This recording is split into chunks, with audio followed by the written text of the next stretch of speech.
Hapa nataka tusungumuze kuhusu Gideoni. Gideoni akaitwa na Mungu na akaambiwa, nataka kukutuma kwa wana wa Israeli.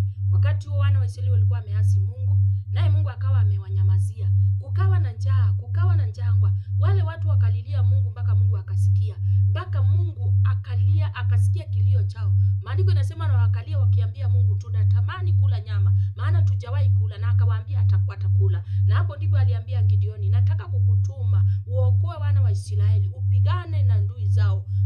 Gideoni akauliza Mungu, nitajuaje umenena? Haleluya.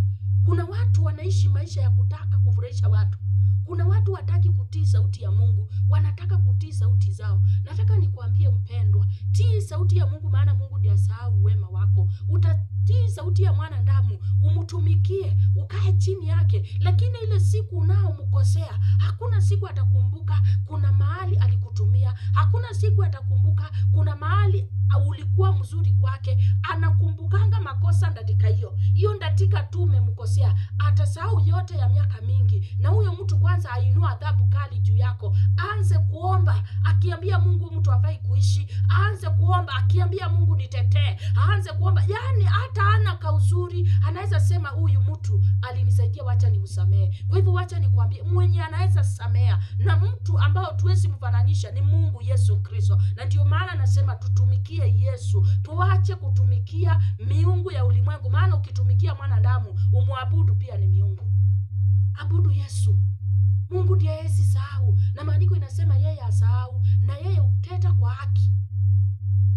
Mpendwa, hata ukimkosea leo, umkumbushe uzuri uliofanya wakati ule ulikuwa mtakatifu, atakumbuka na atakusamea na atakupa siku za kuishi. Lakini mwanadamu ukishamkosea, hakuna chochote atahesabu kwako. Anahesabu hufai kuishi, anahesabu unafaa kupe adhabu, atetewe.